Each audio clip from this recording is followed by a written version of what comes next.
By 11:58 p.m., the water in Mia Patel's shoes had turned cold enough to make her toes ache. And every step across the service corridor sent a thin line of pain up through her ankles into the base of her spine. The donor gala had finally emptied from the top floor, leaving behind lipstick-stained glasses, folded place cards, and the expensive floral arrangements that would be discarded before dawn. Because in rooms like these, freshness had a shorter shelf life than dignity. She braced one hand against a stainless prep counter, rolled her shoulders once, and checked her phone with the other. The Rent app glowed red at the top of her screen, a countdown bar pulsing beside a notice she had memorized over 3 sleepless nights. Past due in 48 hours. 3 missed calls sat beneath it from Hargrove Renal Center, all from the same extension, all from her brother's coordinator. She stared until the numbers blurred, then locked the screen and pressed her thumb against the bridge of her nose. The air back of house smelled like detergent, stale coffee, and the faint sweetness of cake icing drying in scraped metal pans. She had been on shift since 10 that morning, with one 12-minute break she spent on hold with billing, one energy bar she forgot to finish, and no chance to sit except when she tied table skirting in the linen room and pretended she was looking for safety pins. Her body kept inventory with quiet precision. Sore calves, tight jaw. Hunger turned dull, then sharp, then dull again. On nights like this, exhaustion stopped feeling temporary and started feeling structural, like one more wall she had to lean against. Beyond the service doors, the hotel's main gallery still glowed in restrained gold. Crystal chandeliers cast fractured light over polished marble floors, and mirrored columns multiplied the space into a version of abundance that had no relationship to her life 3 subway transfers away. She knew every corridor in the building, every hidden closet, every elevator that opened with a soft bell, and every elevator that shuddered on bad days before deciding whether to move. She could tell which donors tipped in cash and which promised next time, and which guests called her miss and which called her girl. She knew exactly how far one shift's pooled gratuities could stretch when a person had rent, prescription co-pays, and a brother whose kidneys had stopped keeping up with the ordinary business of being alive. Her locker door squealed when she opened it. The hinge always caught in damp weather, and tonight rain hammered against the loading bay awning hard enough to echo through concrete and steel. She took out a zip bag with folded bills and began counting because numbers at least obeyed sequence. 20, 40, 60, 80, 115. Add the 20s tucked in her apron pocket. 155. She subtracted tomorrow's MetroCard refill, then her phone bill, then the minimum toward the electric notice. Her stomach dropped before she finished. She counted again anyway, slower this time, as if accuracy could negotiate with shortage. It couldn't. The missed calls from the clinic sat in her head with physical weight.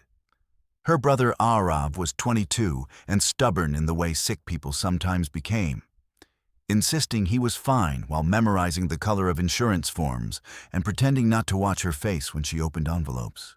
He hated that she worked doubles. He hated more that she never let him see the bills. Their mother had taught them to keep panic off the table while eating.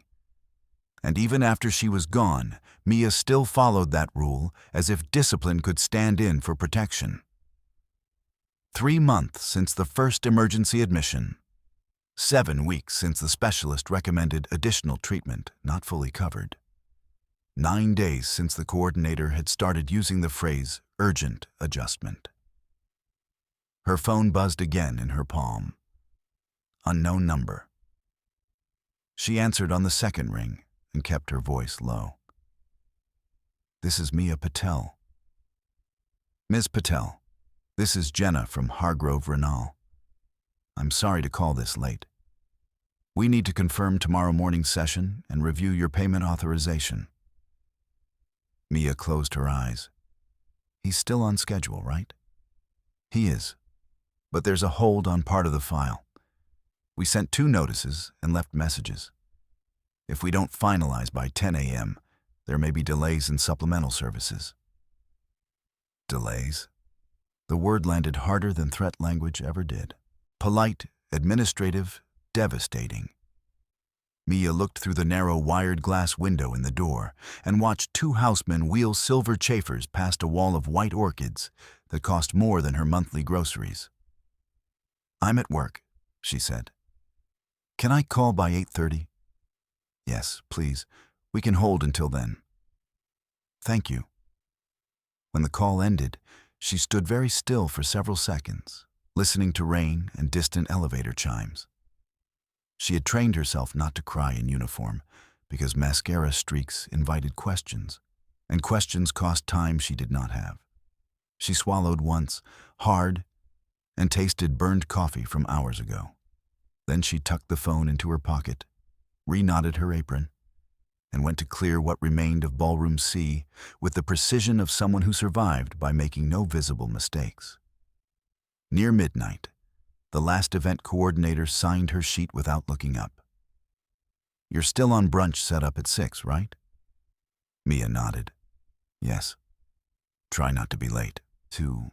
Ownership is walking floors tomorrow. Ownership. In this building, the word could mean investors, hotel directors, men with tailored jackets and calibrated smiles, or the invisible structure above all of them that made people lower their voices in hallways. The Bellini lease had changed small things at first, then larger ones. Different security protocols, new private bookings with names withheld from staff rosters, a stricter chain for service access, especially on upper levels. Mia did not pretend to understand the politics. She only understood that compliance kept paychecks moving, and paychecks kept dialysis appointments on calendars. She signed out at 12:11 a.m. Her pen left a faint shake in the final letter of her name. In the locker room mirror, fluorescent light flattened her face into pale planes and shadows. Her hair had slipped from its knot. One side of her collar was damp from carrying trays. There was a thin line pressed into her wrist where the cuff of her serving jacket had rubbed all evening. She rubbed at it absently and remembered being 19 in a rehearsal studio in Queens, turning in borrowed slippers while her mother clapped quietly off to the side, her smile wide and tired at the edges. That life seemed both near and sealed shut, like a room in a house she still lived in, but no longer entered. She changed into dry socks, but her shoes were too soaked to recover. When she laced them back on, cold water climbed through the fabric again. She laughed once under her breath at the futility of it. Not because anything was funny, but because the alternative was pressing her forehead to the locker and staying there. Her bag felt heavier than it should have when she swung it over her shoulder. Keys, wallet, clinic notes, a folded envelope with the final notice from her landlord, edges soft from being handled too often. The staff elevators were running on reduced service, so she took the long corridor past the closed grand ballroom. That route was quieter, lined with gilt-framed mirrors that reflected a lone woman in a black service uniform, moving through borrowed luxury with her chin level and her pace measured. The ballroom doors stood 3 times her height. Dark wood carved with vines and cherubs, brass handles polished bright by gloves she would never wear. She stopped in front of them without meaning to. Inside that room, she knew, the floor had been cleared after tonight's gala. She knew because she had watched florists strip centerpieces and porters roll staging cases away while she stacked plates by the service lift. Empty spaces called to her differently than crowded ones. In crowded spaces, she performed competence. In empty spaces, she remembered she had a body for more than carrying, embracing, and enduring. For years after her mother died, she had not danced at all. Then once, after a 13-hour shift and a fight with billing, she had stepped into a storage room, counted 8 beats under her breath, and turned until the panic in her chest loosened. Since then, Movement had become a private language she used only when no one could see. She checked the corridor cameras out of habit, not fear. One red indicator blinked steadily near the far corner. The adjacent service hall was empty. Rain continued to pound the high windows, a hard, steady percussion that made the building feel isolated from the rest of Manhattan, as if they were all suspended above the city rather than rooted in it. Her phone buzzed once more with an email preview from her landlord. She didn't open it. She was too close to the edge where one more demand could tip her from controlled function into shaking. Midnight had passed by 12 minutes. Her shift had ended. No one needed her for 12 minutes. Mia slid her palm over the cool brass handle and glanced down the hallway one last time. The marble floor reflected her in broken strips of chandelier light, small and dark against all that gloss. Her throat tightened, then steadied. She drew one careful breath, pushed the ballroom door inward just enough to slip through, and pulled it almost closed behind her, leaving only a slim line of corridor light at the threshold. The door clicked softly behind her, and the ballroom swallowed the sound. Only the perimeter lights were on, dimmed to a low amber that left the center of the floor in shadow. Crystal chandeliers hung dark and heavy above her, their prisms catching stray light from the hallway and breaking it into faint, fractured patterns across the polished wood. The room still held the ghost of the gala. Expensive perfume, melting candle wax, roses starting to turn sweet at the edges. Her wet shoes squeaked once when she took another step, and she winced at the noise as if she had spoken too loudly in a church. No one answered. No footsteps. No radios. Just rain striking the high windows in long, steady sheets. She set her bag on a velvet banquette near the wall and unknotted her apron, folding it with the same care she gave linen on shift, then placed it on top of the bag. When she bent to untie her shoes, cold water soaked through her socks again, and the ache in her lower back sharpened. She pressed a hand there until the muscle unclenched. Her phone weighed against her hip like a second pulse. Missed calls, red notifications, rent, dialysis. By the second week of October, pressure had stopped coming in dramatic moments and started arriving as a permanent hum under everything she did. Mia stepped to the center of the floor in damp socks and stood still until her breathing evened out. 1, 2, 3, 4. She counted in whispers at first, then only in her head. Her shoulders settled, her wrists lifted. Her body remembered a grammar her life no longer made room for. She turned once, then again. Controlled and careful despite the fatigue in her calves, despite the hunger that had become a hollow in her ribs, despite the old grief that lived under her sternum like a fist. In here, for a few stolen minutes, she was not a staff badge and a payroll number and a woman calculating medicine against rent. She was alignment and breath and rotation, weight moving across wood without apology. Her sock slid on the third turn. She caught herself, adjusted, and started the phrase again. Slower this time. 8 counts. Pause. 8 counts. Her mother's corrections rose from memory with painful clarity. Chin, core, find the line. She followed them as if obedience could summon comfort. And for the first time all night, the knot in her throat loosened enough for a full breath. "You're either very brave," a man said from the darkness near the piano, "or very tired." The voice was smooth, low, controlled, and close enough that her heart slammed once against her ribs. She stopped mid-step and turned toward the sound. Luca Bellini stood beside the vintage Steinway, one hand resting lightly on the closed lid, black suit cut with surgical precision against the dim light. No tie pin, no visible watch, no wasted movement. His expression was unreadable, watchful rather than startled, as if finding a banquet server dancing alone in his leased ballroom at midnight was one more datum filed into a larger calculation. The room seemed to tighten around him without him moving at all. Mia took one step back on instinct, then forced herself to hold ground. "I'm sorry, sir. I thought the floor was clear. I was leaving." His gaze moved briefly to her bare feet, then to the discarded apron on the banquette. "You're off shift." "Yes." "Name?" "Mia Patel." He repeated it once, almost quietly, as if testing pronunciation. "Mia Patel." Rain drummed harder against the windows. Somewhere in the corridor, an elevator bell sounded and faded. Luca tilted his head a fraction toward the center of the room. "You trained."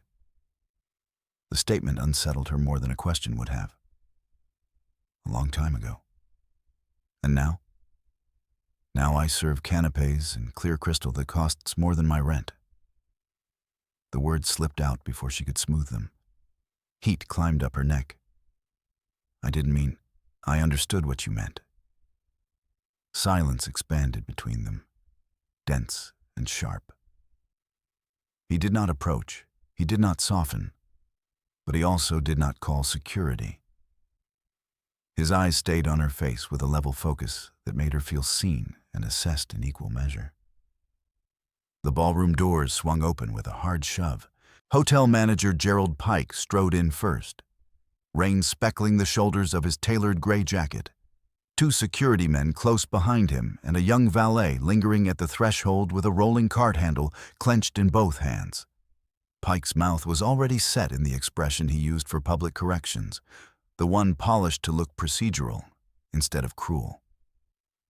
"There you are," he snapped, then registered Luca and checked his tone a half-step too late. "Mr. Bellini? I apologize for the disturbance. We had a report of unauthorized access." His eyes cut to Mia and hardened. "Ms. Patel, explain why you are in a restricted room after sign-out." Mia straightened. "I completed final reset in C, took the north corridor, and stepped in for a few minutes." The room was empty.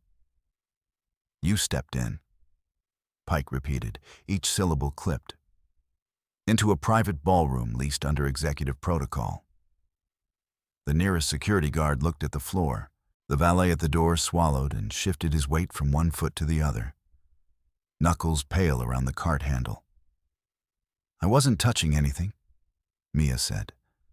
"I left my bag by the wall. I was about to go." Pike gave a thin smile that did not reach his eyes. "About to go after doing what, exactly? Performing?" Humiliation hit like cold water. She felt it in her face, her throat, her fingers. "Sir," she said carefully. "I was stretching." "In uniform? In a closed room? On camera?" He shook his head with rehearsed disappointment. "You realize how this looks. Access abuse, potential theft exposure, liability."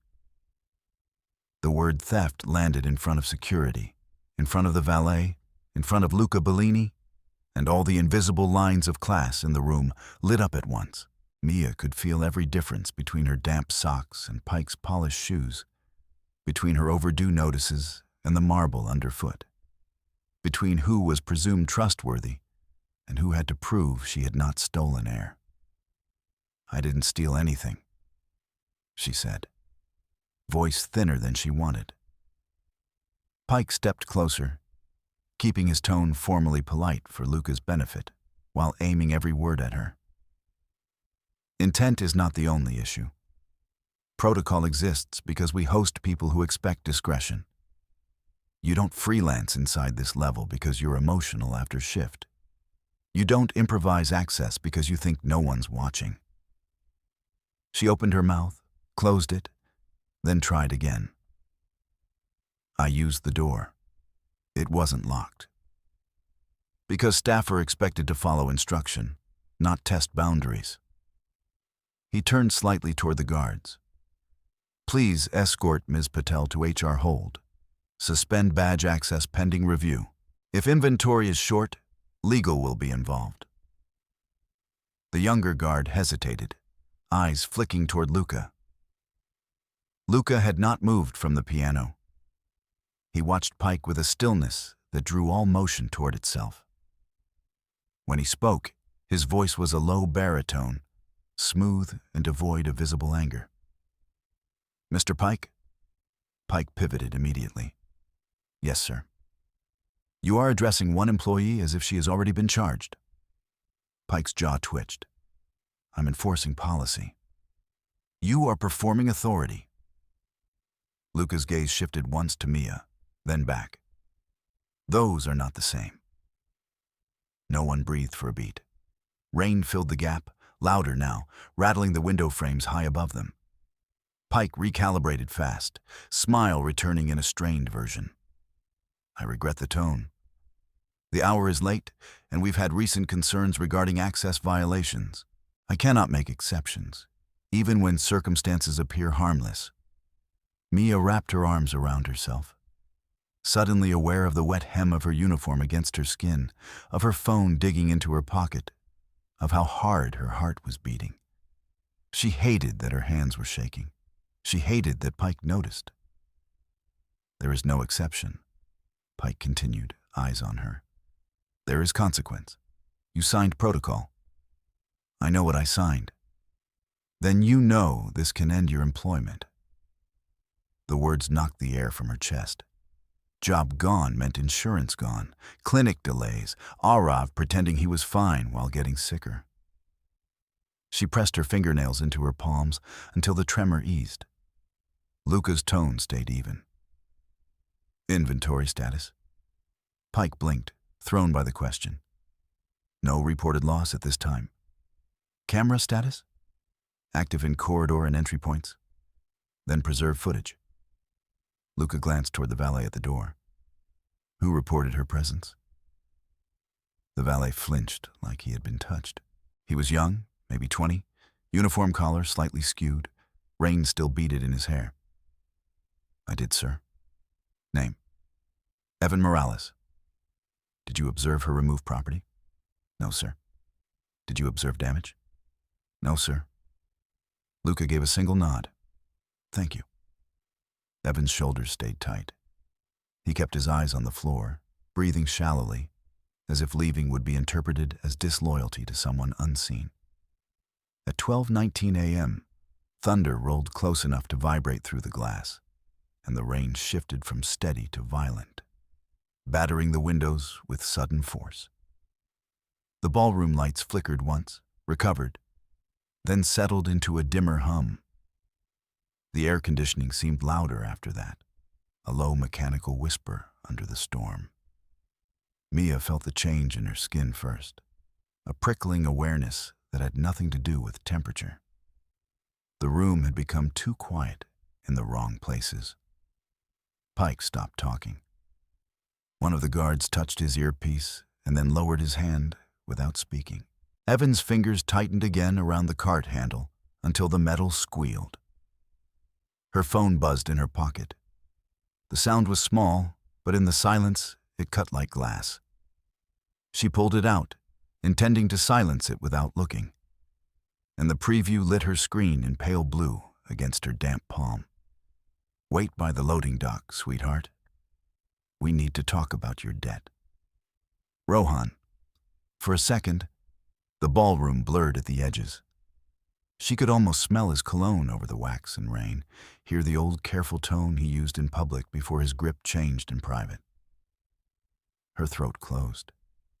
She locked her wrist to keep from dropping the phone. Luca's eyes tracked the movement. "Ms. Patel?" She didn't answer. "Who sent that message?" She forced herself to look up. "My ex-husband." Pike's expression shifted, annoyance giving way to something wary and calculating. The guard nearest the door glanced toward Evan, who looked sick now, lips pressed flat, eyes fixed on the corridor as if expecting someone to appear. Outside, rain hammered the glass so hard it sounded like handfuls of gravel. Mia read the message again, every polite word carrying the old threat beneath it. and when she lifted her gaze, she saw Luca's jaw set with a restraint so controlled it was more frightening than open anger. Mia could not feel her fingertips around the phone. The message glowed against her skin like a warning flare. Every soft word sharpened by memory, and the old reflex rose fast and ugly in her chest. Comply, de-escalate, get through it quietly, survive the next 10 minutes. She hated that reflex. She also knew it had kept her alive. Pike extended a hand with managerial impatience. If this is a personal dispute, handle it off property. Give me your badge, Ms. Patel. She did not move. Luca's gaze stayed on her face, not the screen. Did he say where? Mia swallowed once. Loading dock? Pike let out a clipped breath through his nose. Then this is settled. Security escorts her out. We are not turning private operations into a domestic mediation center. The word domestic landed like a slap. Mia lifted her head, and this time her voice came out steady, if thin. He's not here to talk. Pike's expression hardened. You do not get to dictate risk protocol at this hour. Neither do you, Luca said softly. Silence snapped tight again. One of the guards shifted, waiting for an order from somewhere above his rank. Rain hammered the windows in rhythmic bursts, and the building lights dipped a fraction, then held. At 12:21 a.m., Mia made a decision she would replay later in microscopic detail. She stepped past Pike without asking permission, crossed to the service console built into the ballroom wall, and keyed in the event override code she had learned during emergency setup drills. Her hands shook badly enough that she had to enter it twice. On the monitor, a grid of camera feeds opened. North Service Hall, freight elevator, loading dock Bay 1, Bay 2, rear access ramp, stairwell C. She selected all dock feeds, routed them to the central security monitor, and hit record priority. Pike stared at her as if she had set fire to a curtain. What do you think you're doing? Creating a chain of custody. She turned to the valet at the door, forcing herself to hold his eyes. Evan, you reported me. You saw me in this room. You can also witness what happens next, will you? The young man's throat bobbed. He looked at Pike, then at Luca, then back to Mia. Yes. She nodded once, opened her messages, and typed with painful care. I'm by the loading dock. 5 minutes. Come alone. Her thumb hovered, then pressed send. Pike gave a disbelieving laugh with no humor in it. You invited him here? I put him where the cameras can see him. Luca watched the sent message appear on her screen. Something unreadable moved behind his eyes. Not approval exactly, but recognition. Mr. Pike, he said, voice even.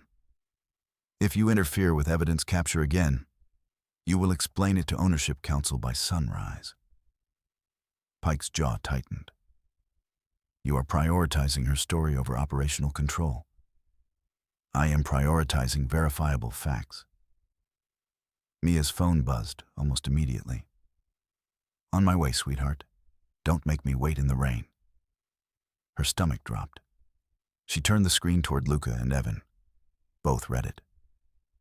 The nearest guard finally spoke into his earpiece, low and quick. Pike muttered something under his breath she couldn't catch, then straightened his cuffs like he could press the moment back into neat administrative shape. Fine, he said. But she is not meeting anyone alone. Mia looked at Luca. If he sees security first, he'll perform. If he thinks I'm cornered, he'll show what he is. Pike barked out. This is not a trap room, Ms. Patel. This is a hotel. It's both tonight, Luca said. He stepped away from the piano at last. The movement was unhurried, but the room reorganized around it. Positions, he told security. Visible at distance. Not at her shoulder, Body cams on. No one touches him unless he initiates contact. He looked at Evan. You stay where you can see her in the dock entrance. You speak only to observed fact. Do you understand me? Yes, sir. Luca's attention returned to Mia. You do not step outside the overhead camera line. You keep your hands visible. If he closes distance, you say his name once, loud. Then you stop talking. She nodded, heart hammering so hard it hurt. Pike gave her a final cold look. If this turns into theater, your termination stands. Mia met his stare. If this turns into truth, your paperwork changes. A muscle jumped in his cheek. He looked away first. They moved through the service corridor in a tight, controlled line. Mia in front, Evan 10 feet behind with a tablet for timestamp notes. 2 guards offset near the freight elevator, Pike trailing with stiff resentment. Luca silent at her left, but slightly back. Close enough that she could sense him without seeing him. The hallway smelled of bleach, wet concrete, and old fryer oil from the staff kitchen below. Fluorescent lights buzzed overhead. Every footstep sounded too loud.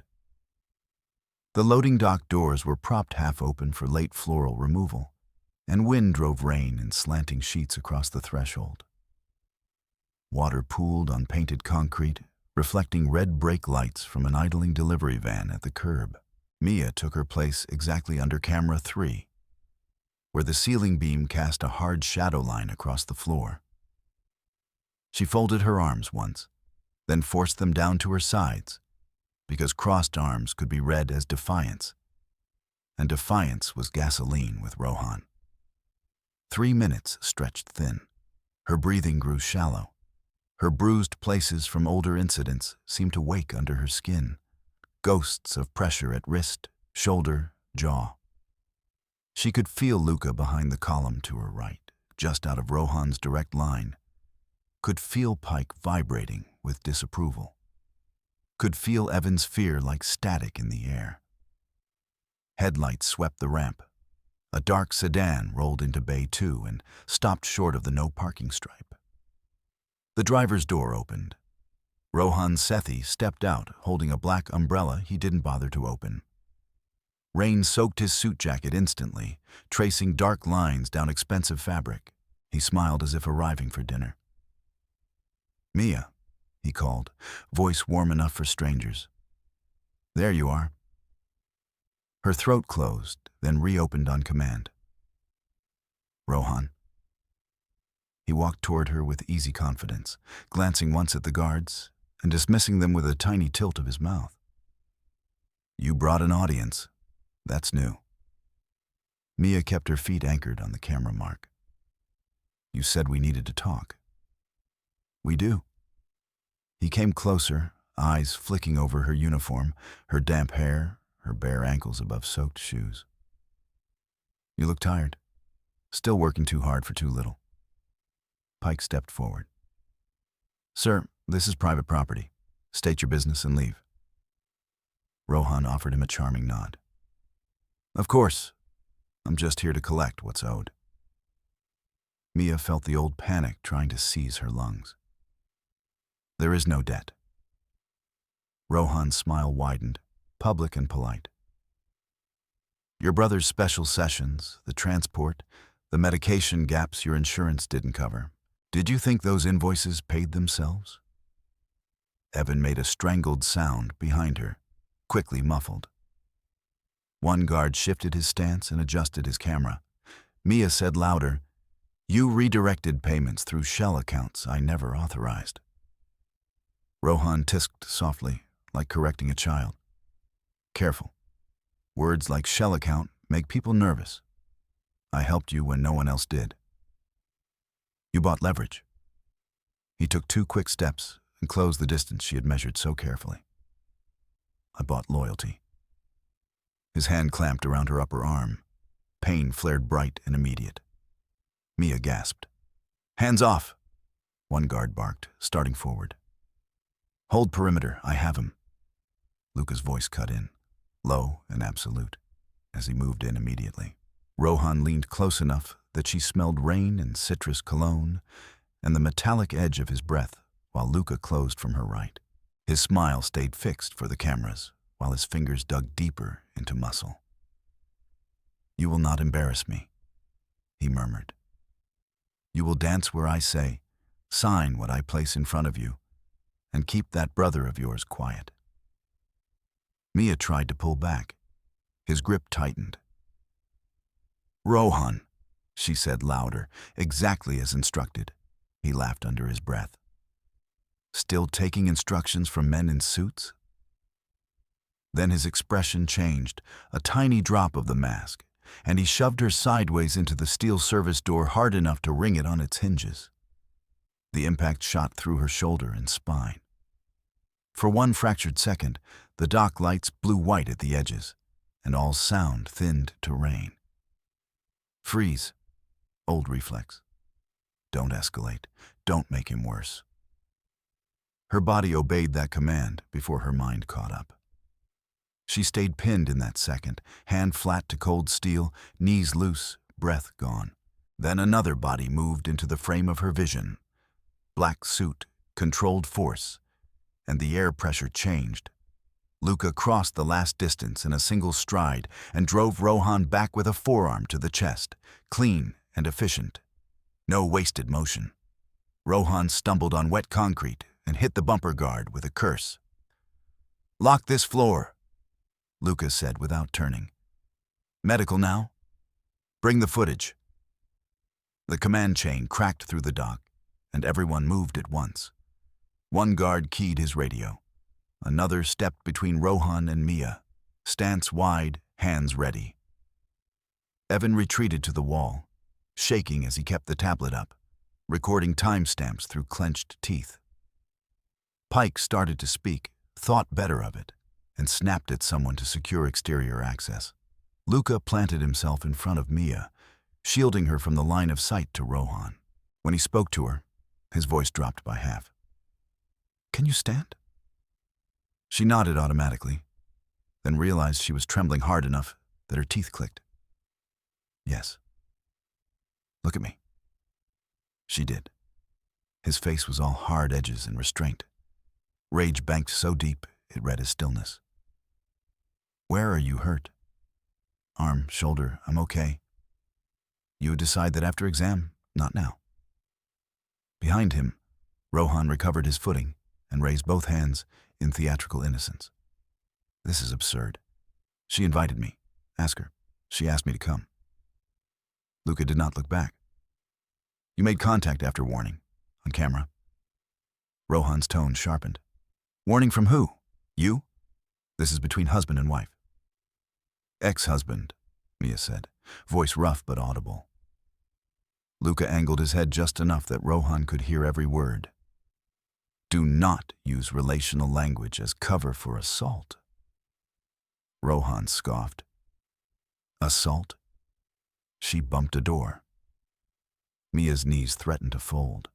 Luca noticed and shifted one step closer without touching her. "Stay with me," he said quietly. "Breathe in. Slow. Again." She copied the rhythm he gave her. Air in, count out. The tunnel in her vision narrowed back to normal. A medic team from the hotel's overnight partner clinic appeared at the corridor entrance with a rolling case. One knelt beside Mia, flashlight pen already in hand. "Ms. Patel, I'm Lena. I need to check your pupils and shoulder mobility." Mia looked to Luca first, surprised at herself. He gave a brief nod. "You're in control. Answer what you want. Decline what you want." She swallowed and turned to the medic. "Do the exam." Two guards restrained Rohan when he tried to step forward again, this time with less charm and more naked irritation. "Get your hands off me. She's lying because she's scared of me asking for repayment." Evan spoke from the wall, voice shaky but clear. "Timestamp 12:29 and 14 seconds. Jack seized her arm. Seized. "Timestamp 12:29 and 22 seconds. Subject pushed her into the service door." Rohan snapped his head toward him. Who are you? Witness, Evans said. Pike finally re-entered the chain with stiff formality. Mr. Sethi, you will remain on site pending law enforcement arrival. Rohan smiled at him with practiced contempt. You're choosing staff drama over client relations. Bold. Pike's face flushed, but he held. Body cam and fixed feed review is in progress. Luca turned then, just enough that his profile cut clean under the dock line. Escort him to conference room B, continuous camera, no private phone access. Rohan laughed once, brittle. You don't get to cage me. Luca's voice went colder than rainwater. Tonight I do. The guards moved Rohan toward the interior corridor, hands firm at his elbows. He twisted once to look back at Mia, smile returning in a final, poisonous curve. You think this protects you? Mia met his gaze from behind Luca's shoulder, pain burning through her arm, pulse loud in her ears, and found that the second freeze had passed. No, she said. Evidence protects me. Rohan's smile faltered for the first time. He disappeared around the corner under escort, still talking, still performing. But now every word went into microphones instead of into her skin. The medic wrapped a temporary compression band high on Mia's arm and asked her to rate the pain. Rain kept falling. Radios kept cracking. The dock smelled like wet concrete and adrenaline. Luca remained where he was until the corridor cleared, then looked down at her with that same measured focus he had carried into the ballroom. Except now the restraint in him was visibly costly. You're coming upstairs for full evaluation, he said. Legal meets us there. Footage is duplicated before sunrise. He does not get near you again tonight. Mia leaned back against the steel door he had pulled her from and closed her fingers around the edge of the medic blanket draped over her shoulders.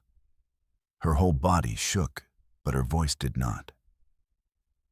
Not just tonight, she said. Luca held her gaze for one measured beat, then nodded once, as if he had expected exactly that answer. Not just tonight, he repeated, and turned toward the corridor where the guards had taken Rohan. Rossi. A broad-shouldered man in a dark coat appeared almost immediately from the far end of the dock, earpiece wire visible at his collar. Conference room B gets hard lockdown. 2 on the door, 1 inside the glass. All audio and video archived to local and off-site. No one speaks to him without counsel present. Pull corridor cams from 2300 forward and preserve raw files, not edited clips. Do you understand me? Yes, sir. Chain of custody starts now. Ms. Patel's statement is taken when medical clears her, not before. Rossi glanced at Mia, then back to Luca. Already in progress? Good. Have legal upstairs in 15. Hotel ownership representative in 20. And get Pike off this floor unless counsel asks for him. Pike, still within earshot, stiffened. Mr. Bellini, I am the operating manager. I should be present for. You should wait where I tell you to wait. Luca said, voice low, barely contained, never rising. You can assist by not contaminating witness sequence with commentary. Pike's mouth opened, then shut. He looked toward Rossi for support and found none. Rain rattled the dock doors, and in that hard metallic noise, Mia felt the hierarchy settle into place with frightening efficiency. Pike gave a short nod that looked more like a flinch and stepped back into the corridor. The medic, Lena, touched Mia's elbow lightly. I need to assess range before we move. Can you lift your arm? Mia tried and sucked in a breath through her teeth when pain stabbed across her shoulder. Not all the way. Any dizziness now?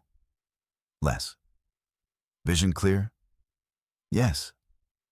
Lena checked her pupils again and wrapped a stabilizing sling with practiced speed.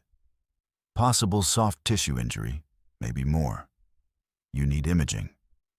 Mia glanced toward the service door, toward the wet floor where her phone had almost slipped from her hand, toward the bay where Rohan's car still sat with its hazard lights blinking. The body remembered first. Her pulse kept trying to run.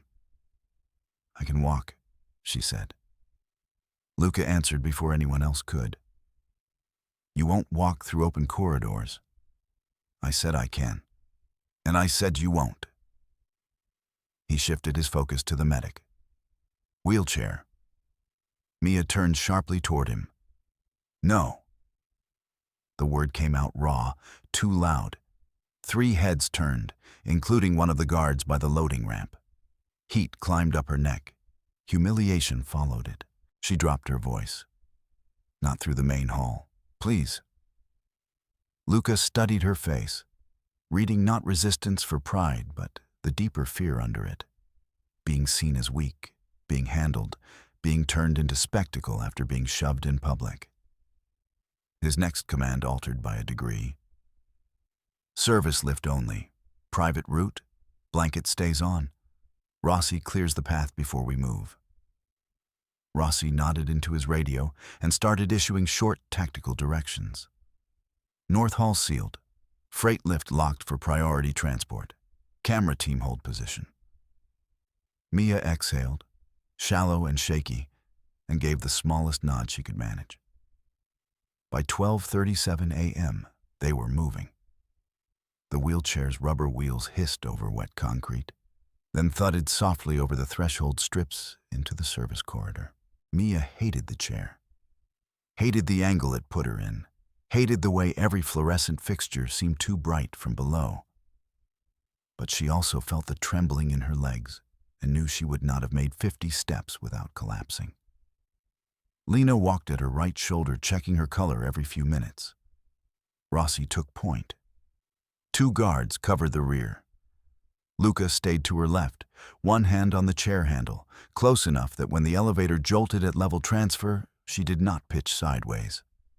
They passed stainless doors, linen carts, the late-night pastry station where trays of untouched petit fours sat under plastic wrap like artifacts from a world with no emergencies. At one intersection, a junior housekeeper froze with a vacuum wand in hand as the group swept by, eyes wide, then quickly lowered her gaze. Mia felt the old shame flash again. The script that said, "Keep your damage hidden, clean yourself up, return to work. Do not inconvenience the machinery." Luca seemed to sense the shift in her breathing. "Look at the panel," he said quietly, indicating the elevator buttons. She did. Silver circles, numbers in amber. Concrete fact. No faces. "Name 5 things you can see." She frowned, then answered, because the command gave her something to do other than spiral. "Panel, exit sign, your cufflink, Lena's badge, water on the floor. 4 things you can feel. Blanket, sling, the chair handle under my hand, my heartbeat. 3 things you can hear. Rain, wheels, Rossi's radio. Good." The elevator opened directly into the private medical suite level, a world away from the loading dock's wet concrete and buzzing fluorescent strips. The corridor here was carpeted in deep charcoal, sound dampened, walls lined with muted abstract art and discrete cameras set into brass frames. The lighting was low and warm, calibrated to expensive calm. Mia arrived wrapped in a hotel blanket, in a service uniform with a torn cuff, staring at crystal sconces she had dusted from a ladder 2 weeks ago while trying not to look down. The suite doors opened before they reached them. A physician in navy scrubs stepped out. Silver hair clipped close, expression focused. Dr. Halverson. "Miss Patel, we met once after a banquet burn incident, yes?" He did not wait for an answer before continuing with professional briskness. "Let's get pain under control and rule out fracture." Inside, The medical suite looked less like a clinic than a private apartment designed by someone who believed fear could be softened by expensive materials. Pale oak cabinetry, clean white linens, silent monitors, a window wall with storm-streaked glass overlooking the river. Lena transferred Mia to the exam bed. Dr. Halverson palpated shoulder, clavicle, wrist, documenting tenderness points, while a nurse logged everything on a tablet. Luca did not hover over the bed. He stayed at the foot, hands clasped behind his back, watching every movement with a stillness that felt like pressure and protection at once. Pain scale, Dr. Halverson said. 6 when still, 8 when I move. Any prior injury to the shoulder? No. Any anticoagulants, allergies, recent surgeries? She answered. He listened. X-ray equipment was wheeled in. A tech positioned her arm carefully. She hissed at the angle, and Lucas spoke without looking away from her face. Stop if she says stop. The tech nodded quickly. Of course. Image done. Reposition. Another image. The monitor populated with pale skeletal lines. Dr. Halverson studied them in silence, zooming and rotating. No acute fracture? He said at last. Significant contusion, likely rotator cuff strain. We'll confirm with ultrasound and schedule MRI in the morning. For tonight, anti-inflammatory, ice rotation, immobilization, observation for concussion symptoms because of impact force.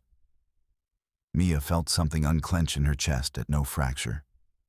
Then tighten again at morning MRI. Tomorrow, paperwork, money, the endless arithmetic. I can't miss another shift, she said automatically. Luca answered this time with finality. You're on paid medical leave. She turned her head toward him. You don't decide that. I already did. Then undecided. His jaw tightened, then released. Fine. You and counsel decided in 10 minutes with full information. Until then, you follow medical instruction. The nurse slid an IV cannula into the back of Mia's hand with clean efficiency. Dr. Halverson administered medication, explained side effects, confirmed consent each step. When he needed to examine the bruising high on her arm, Luca looked at Mia and asked, Do you want me outside? The question, quiet and direct, cut through the static in her head. She swallowed. Stay, but over there. He moved immediately to the window's side, turned halfway so he was present, but not watching the exposed skin. Control with boundaries, not possession. The distinction registered and settled somewhere deep. At 12:58 a.m., Rossi returned with a slim black drive case and a printed incident log. Primary footage duplicated. Secondary copy uploading off-site. Witness statement from Morales signed with timestamps. Body cam clips from officers 1 and 2 synced. Dispatch confirms city officers en route for preliminary intake in conference-level secure room. Luca took the case, checked the tamper seals, and handed it directly to a woman entering behind Rossi in a charcoal suit, tablet tucked under one arm. Miss Navarro. Counsel. She introduced herself to Mia, voice calm and precise. I represent House security interests tonight. Not your personal representation. I can still explain process until independent counsel arrives. Mia nodded, suddenly exhausted to the bone. Navarro continued. Your evidence package currently includes fixed camera footage, body cam footage, witness statement, your message thread, and preliminary medical notes. We preserve all originals. You keep copies. If you choose to file immediately, officers take your statement tonight and initiate emergency protective order review by morning court. Luca added. Independent counsel is on the way. Paid by me, selected by the clinic's legal aid referral list, not by my office. You can reject them and pick your own. Mia looked from Navarro to Luca. Transparent funding? Yes. Documented. No conditions. She nodded once. Then yes, I'll speak to them. Rossi's radio crackled. Officers at checkpoint. Navarro checked the wall clock. I'll stage intake in the adjacent conference suite once, Doctor. Halvorsen clears cognitive status. When they stepped out, the room quieted except for monitor beeps and rain tapping the glass in irregular bursts.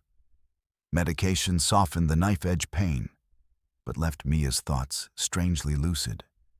Stripped down to essentials. Dr. Halvorsen finished notes, squeezed her uninjured shoulder gently, and left with Lena, promising to return in 30 minutes. The door closed. For the first time since the dock, she and Luca were alone. He stood by the window, profile dark against storm reflections, suit jacket damp at the cuffs where dock rain had dried in uneven marks.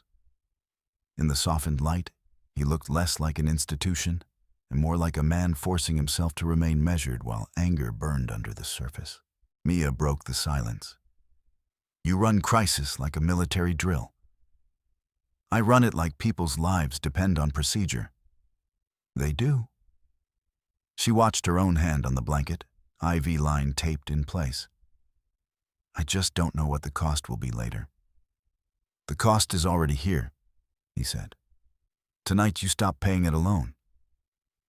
She laughed once without humor and winced at the movement in her shoulder.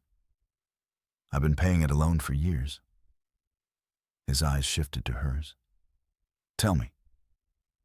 The two words were not in order this time. They were an opening, and that made them harder to answer. She stared at the ceiling for a long moment, gathering the pieces in the only sequence that made sense. Arav got sick fast. At first it was appointments and diet and regular coverage. Then the specialist added supplemental sessions insurance called non-essential. Non-essential. Her mouth twisted around the word. When the bills stacked up, Rohan appeared with solutions. Transfer this amount, sign this reimbursement form. Let me manage vendor payments. He said he could bridge gaps until I stabilized. He made it sound temporary, professional, almost kind. Luca said nothing, giving her room. I took it because my brother needed treatment and because I was tired. And because I still had this stupid part of me that believed the man I married had one decent layer left. She swallowed hard. He never hit me in places people could see when we were together. After the divorce, he switched tactics. Money, timing, threats dressed as concern. He'd cover a clinic invoice, then send me 3 new debts I never approved. If I pushed back, he'd remind me Arav's schedule could be delayed. One call, one administrative error. Her throat tightened. She pushed through. So I complied. I told myself it was strategic, temporary, survivable. I kept records when I could. Screenshots, transfer confirmations, names of shell vendors that billed and vanished. But every week the amount grew. Every week the leash got shorter. Luca's fingers flexed once at his side, then stilled. You built evidence while trapped. I tried. She looked at him directly. Tonight I routed those cameras because I was done negotiating with fear. A quiet passed between them, dense but steady. He spoke without moving from the window. My sister was 26 when she married a man everyone described as charming, educated, philanthropic, perfect in photographs. His voice stayed level, yet each word carried weight. She told us she was fine. Then she started canceling family dinners. Then she stopped wearing sleeveless dresses in summer. She had explanations for everything. Door frame, fall, migraine. We believed what was convenient because he was careful in public. Mia felt her breath hitch. When she finally asked for help, it was late and complicated. Legal delays, reputation games, witnesses suddenly uncertain. He looked out at the storm-dark glass rather than at her. She returned to him after the first petition failed. 3 months later, she was dead in what the report called a single vehicle accident on a wet road. The room seemed to contract around the sentence. "I'm sorry," Mia whispered. He nodded once, accepting the words without ceremony. "I don't tell this story often. Grief gets weaponized in my world. People mistake it for weakness or leverage." "Then why tell me?" His gaze came back to her, dark and unwavering. "Because you needed to know this is not entertainment for me, not control for its own sake. I failed someone I loved when systems moved too slowly and predators moved politely. I do not repeat that failure if I can prevent it." Mia looked at him for a long time. The expensive room, the controlled logistics, the fast compliance of everyone around him had felt at first like another version of power she could be swallowed by. Now the framework looked more nuanced, still dangerous, but with a moral center she could test instead of merely fear. She adjusted the blanket with her free hand. "I won't trade one cage for another." "You won't," he said. "Safety is not captivity." "I choose my lawyer." "Yes." "I read every document before I sign." "Yes." "My brother's treatment gets funded through legal channels I can audit." "Yes." "If any of that shifts, I walk." "You walk," he agreed. A softened knock interrupted them. Dr. Halverson re-entered with an ultrasound unit, and behind him came a young attorney with tired eyes and a legal aid badge clipped to her blazer, introduced as Priya Das, independent counsel from the referral list. Mia felt a flicker of relief at hearing a familiar surname and seeing someone who looked at her first, not at Luca. Priya set her file on the side table and spoke clearly. "Ms. Patel, before officers arrive, we'll review your rights and sequence. You control what you disclose and when. We proceed at your pace." Mia nodded, then looked once toward Luca. He stepped back from the bed, giving the attorney full physical space, and took up position near the door like a silent perimeter rather than the center of the room.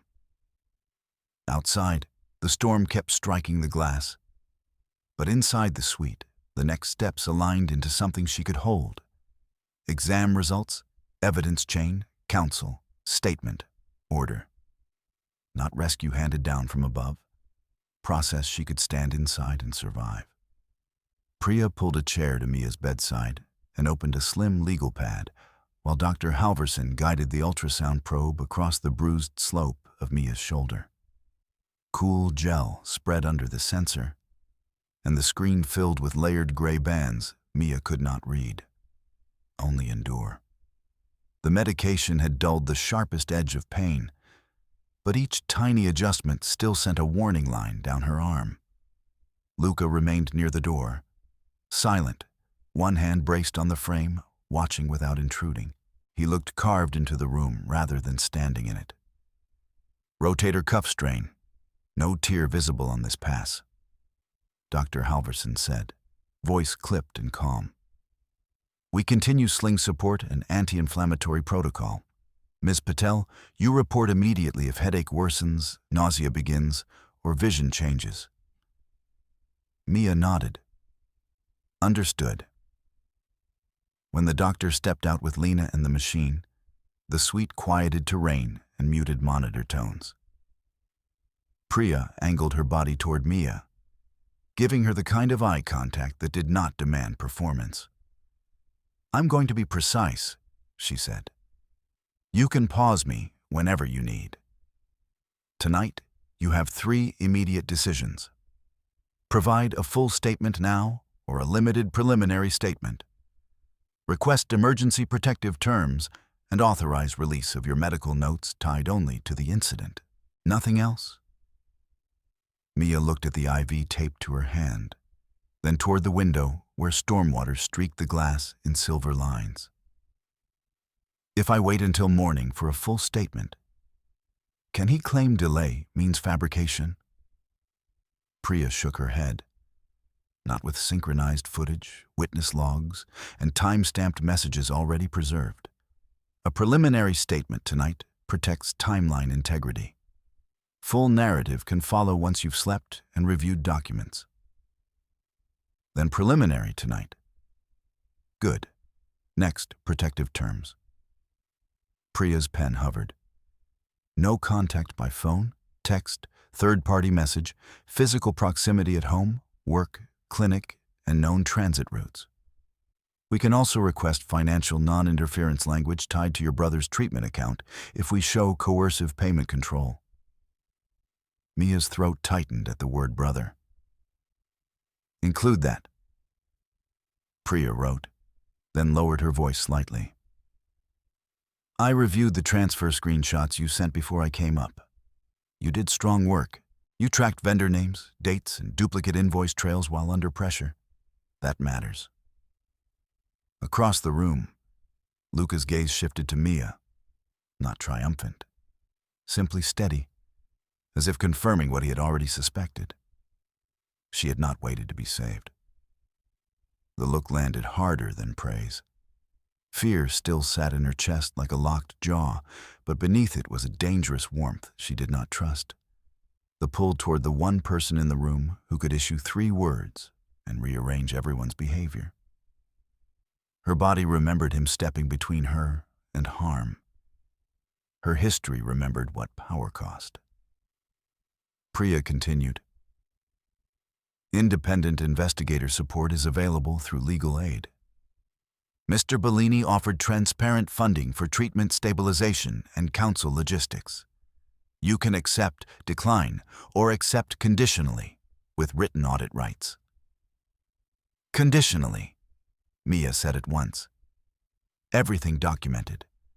Nothing routed through him directly. Luca answered from the door before Priya could. Agreed. Third-party escrow, dual signature release. You and counsel approve every disbursement. Mia turned her head toward him. You answer fast. I don't delay on structure. That's what scares me, she said, voice quiet but clear. You build structures people can disappear inside. The words stayed in the air. Priya looked between them, then closed her pad without interrupting. Luca took one step into the room, enough to be present, not enough to crowd her bed. Then we design one you can walk out of whenever you choose. Mia searched his face for offense. Found none, only that same costly restraint he carried like armor. She hated how much she noticed the details anyway. Rain-darkened cuff seam, a faint scrape on his knuckles from the dock shove, the controlled rise and fall of his chest when she challenged him. Attraction arrived as irritation first, then as heat she refused to name. Fear arrived with it, because those two things together had nearly ruined her once. At 1:14 a.m., Rossi knocked and entered with Navarro and a tablet mounted to a rolling stand.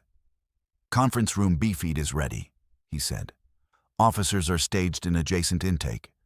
Ownership representative is on secure line, audio only unless needed. Mr. Sethi requested to clarify misunderstandings before formal statement. Priya gave Mia a measured look. You are not required to see him. Mia felt her pulse jump, then steady. If I don't, he keeps performing to everyone else. You can still refuse. I know. She adjusted the blanket higher with her good hand. I want the record to hear me once while he can't corner me. Luca's jaw set. Glass between you. Security at both doors. If he raises his voice, we end it. Priya nodded. I stay at your side. You speak only to facts. No debate about your character, your marriage, or your worth. Facts and boundaries. Mia gave a short nod and let Lena and Rossi help transfer her from the bed to a high-backed chair with arm support. Luca moved to assist, then paused and looked at her first. May I? She held his gaze for a beat. Yes. His hand settled lightly at her uninjured elbow. Careful, warm through the blanket. The contact lasted only until she was balanced.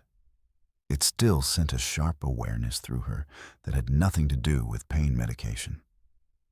She hated that too. The conference suite was smaller than the ballroom, all matte wood and soundproof glass, built for negotiations that needed privacy and deniability. Tonight, it held neither. Rohan sat on the far side of a transparent partition, suit jacket removed, shirt sleeves rolled with deliberate casualness. A red mark showed at one cuff where a guard had held him, and fury flickered under his polished smile whenever he thought no one watched. 2 security officers stood behind him at legal distance. A ceiling camera blinked red. Mia stopped just outside the threshold, knees weak. Luca moved slightly in front of her by instinct. "Don't block my view," she said. He shifted back immediately. "Understood." They entered. Priya took the chair at Mia's right. Navarro stood near the recording console.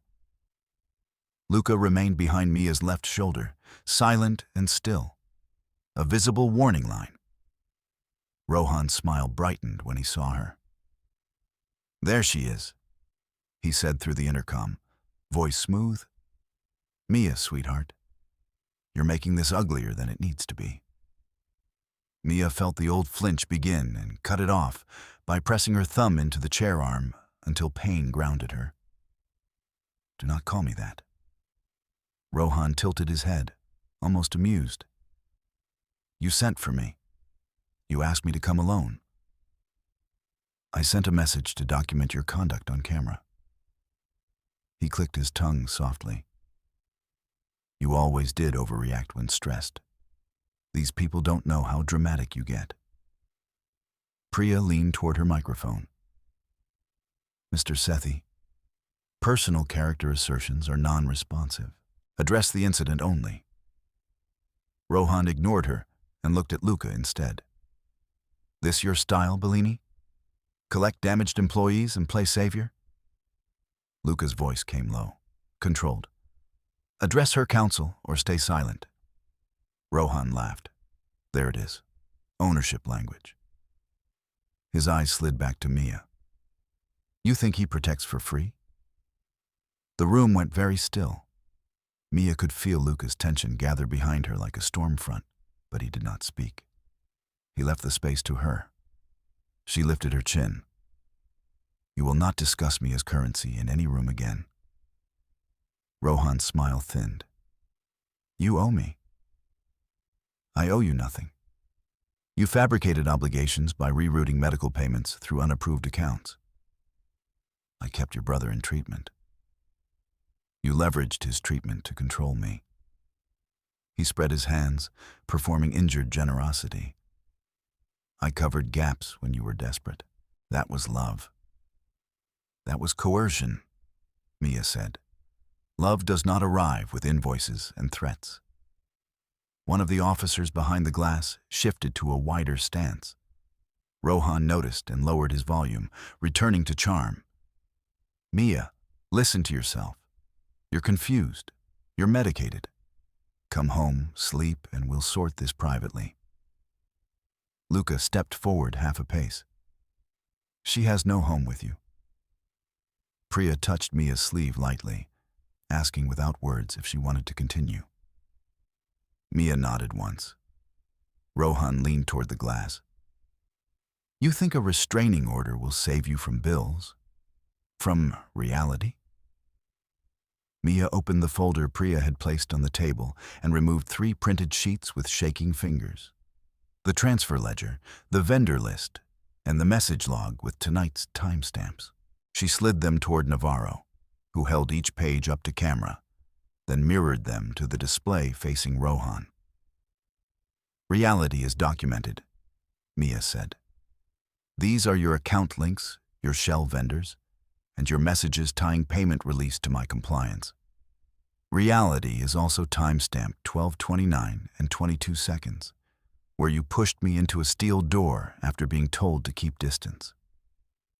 Rohan's eyes flicked to the screen, then back to her. The smile failed for a heartbeat. Out of context. Context is in the full feed, Navarro said. Already preserved to independent storage. He turned on Luca again, anger now visible. You're hiding behind procedure because you want what's mine. Luca did not blink. She was never yours. The words landed like iron. Mia felt them in her spine, protective and dangerous at once. She spoke before the current could pull her under. No, I'm not anyone's. Not his, not yours. She turned her head slightly toward Luca without losing Rohan. Protection is not possession. We agreed. A pause. Then Luca answered, equally clear. We agreed. The tension in her chest eased by a fraction. Trust was still a bridge with missing planks, but at least both of them could see the gaps. Rohan's expression hardened into something closer to the private face she remembered. You think saying no in this room changes anything outside it? Mia met his stare. It already has. Priya activated her recorder and spoke formally. For the record, Miss Patel is issuing direct notice.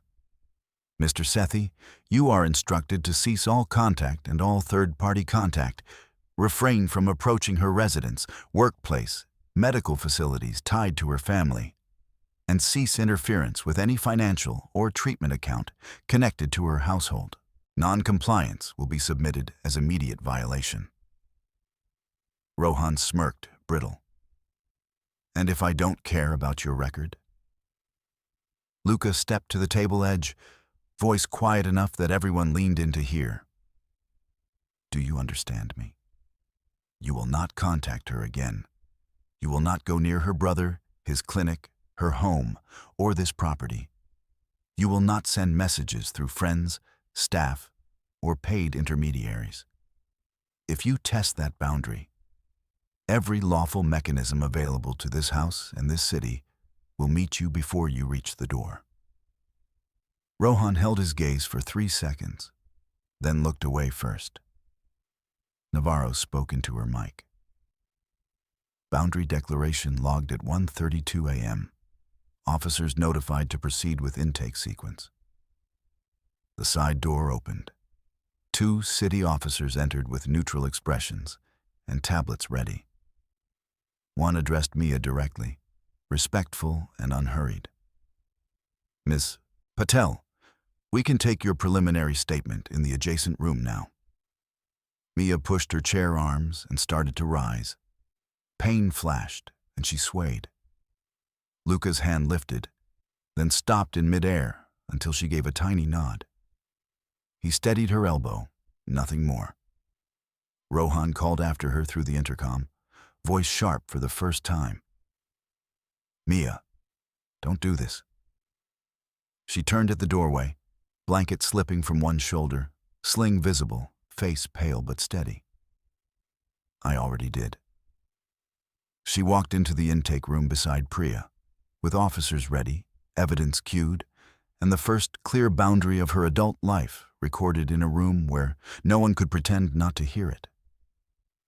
The room smelled of printer toner and rain-damp wool. Someone had set a paper cup of water by the recorder, untouched. Mia lowered herself into the chair with care, shoulder throbbing under the sling, and watched Officer Delgado read her rights and statement options one line at a time, so there was no ambiguity left for anyone to exploit later. Preliminary statement first, Priya said. She reserves the right to amend with full counsel after sleep and pain reassessment. Delgado nodded and clicked record. Ms. Patel, describe contact at the loading dock in your own words. Mia did, sentence by sentence, refusing embellishment and refusing minimization. She gave the time she received the text, the wording, where she stood under camera 3, the exact pressure on her arm, the push into steel, the verbal threat about her brother. When her voice shook, she paused, drank a water, and resumed. Priya occasionally slid a date or vendor name toward her from the file stack. Luca remained outside the glass wall with Rossi, visible but silent, his posture giving her a perimeter without taking her voice. At 2:03 a.m., Delgado asked, "Do you consent to submitting your phone for forensic image and immediate return?" Mia looked to Priya, then back. "Yes, if my counsel receives the extraction log and chain number before release." "You will?" She unlocked the phone with stiff fingers and handed it over. A technician connected it to a sealed unit, printed 2 receipts, and placed one in Priya's folder. The black drive case Rossi had delivered upstairs was opened in front of everyone. Tamper seal numbers were read aloud, matched to the incident log, then copied to the police inventory sheet. Navarro submitted the 3 printed pages Mia had presented through the intercom and attached the witness statement from Evan, then added body cam references and fixed camera IDs. Nothing vanished into a private drawer. Everything got a number. A knock sounded at the side door. Evan stepped in, uniform replaced by a plain maintenance jacket, face gray with fatigue. He looked at Mia once, then at the floor. Delgado swiveled his recorder toward him. "State your name." "Evan Morales." "Did you witness contact between Mr. Sethi and Miss Patel?" "Yes." "Do you have anything else relevant to disclose tonight?" Evan swallowed hard. "Yes." He pulled a folded envelope from his jacket pocket and set it on the table with both hands, as if it might burn him. "He approached me 2 nights ago by the staff entrance. Said he used to be family. Said Ms. Patel was unstable and he needed to know if she stayed late. He gave me cash to text if she was alone on upper floors." His voice cracked and steadied. "I never texted him. I panicked when I saw her in the ballroom and reported it up the line. That's why I was shaking. I thought if I stayed quiet, I'd be part of it." Mia stared at him, rain noise filling the beat before she spoke. "Thank you for saying it on record." He nodded once, eyes wet and relieved, then stepped back for formal processing. The loaded fear she had seen in him at the doorway finally had a name. At 2:26 a.m., officers moved to Conference Room B. Through the glass corridor, Mia saw Rohan stand when cuffs came out, smile already rebuilt for whatever audience he thought remained. He started speaking quickly, legal terms and misunderstandings and reputation. But Officer Delgado cut through the performance. "Rohan Sethi, you are under arrest for assault, coercive control, and financial extortion pending formal charges. Turn around." Rohan looked past the officer straight at Mia. "You'll regret this." Mia held his gaze without flinching. "No." He was escorted out through the secured service elevator. No dramatic struggle, no last-minute rescue, just procedure and locked doors. By 2:41 a.m., Delgado handed Priya the arrest receipt and case number. The first external report had an outcome. 3 days later, rain had cleared and cold sunlight fell through family court windows in narrow white bands when Mia sat beside Priya for emergency order review. Luca did not sit at counsel table. He waited 2 rows back with Rossi, jacket buttoned, expression unreadable. The judge reviewed the preliminary file, confirmed medical notes, asked Mia 2 direct questions about ongoing risk, and signed the temporary protective order with no theatrics. "No direct or indirect contact," the judge said. "No approach within specified distances of residence, workplace, dialysis clinic, or known transit points. Financial interference clause granted pending full hearing." The clerk stamped copies. Priya squeezed Mia's uninjured hand once, then began routing 1 copy to police service, 1 to clinic security, 1 to hotel security. Another thread closed in plain paperwork. At 8:27 a.m. that same morning, Mia sat in Priya's office with a heating pack on her shoulder and called Hargrove Renal back on speaker. "Jenna speaking." "It's Mia Patel. I'm calling about the hold on supplemental services. A keyboard clattered on the other end. One moment, I see your file. The hold has been cleared. Funding authorization is now through Patel Family Medical Escrow, third-party managed. No interruption to tomorrow's session. Mia blinked hard. No delay? No delay. Also, social work added a lawful assistance grant for transport costs. You should receive documentation today. Thank you, Mia said. And this time the words came from somewhere below panic. She opened the landlord email next, hands steadier than they had been at midnight in the corridor. Final notice. Cure amount due by Friday.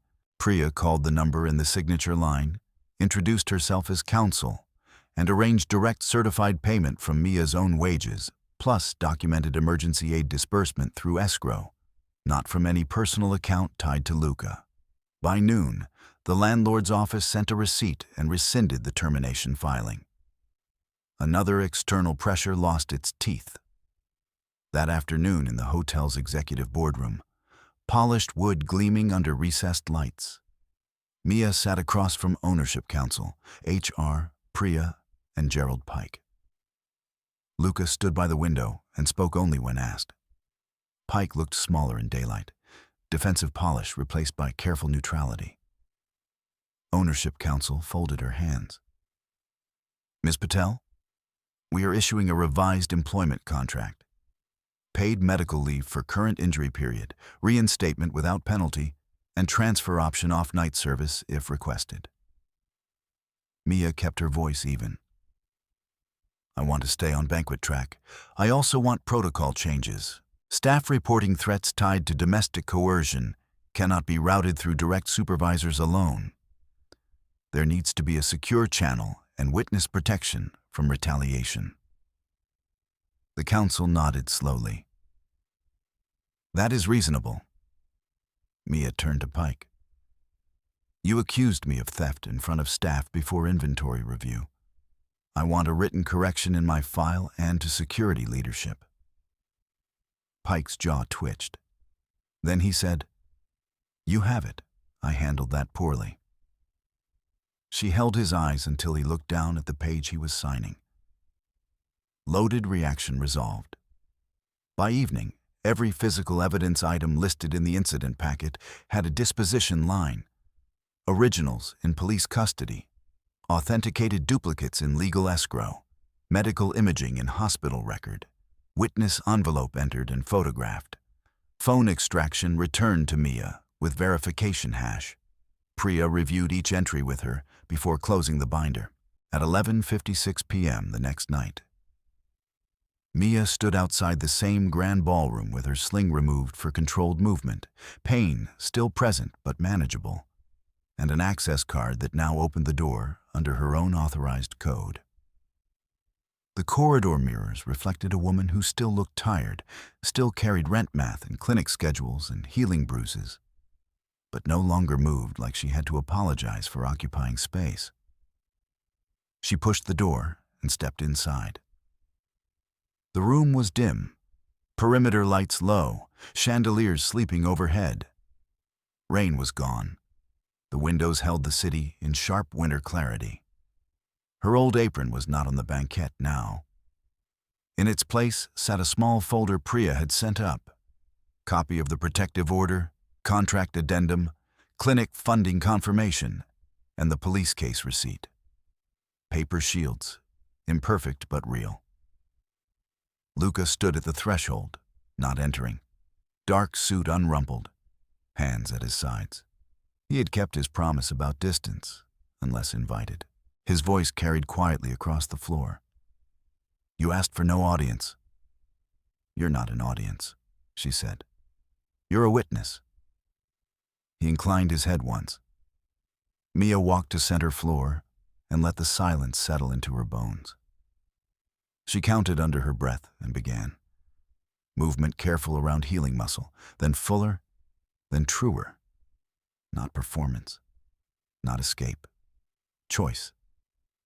The vintage piano watched from shadow, the same place where he had first seen her and said almost nothing.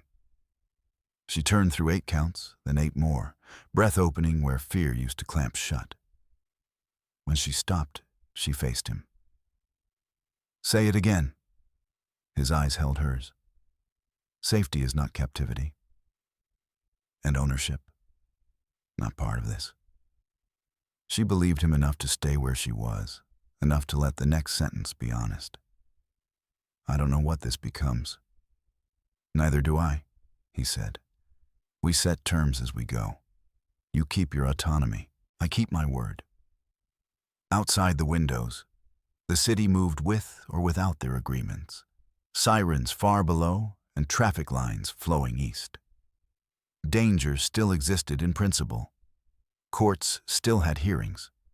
Recovery still had mornings that would hurt. But the immediate threat had a case number, a custody status, and a legal boundary with her name on it. Mia lifted her chin, counted once more, and offered him the smallest nod toward the doorway. "Stay there." "I will." She stepped into another turn, wood warm under her feet, documents waiting on the banquette, clinic confirmed for morning, job secured on negotiated terms, and the man at the threshold exactly where she had told him to be.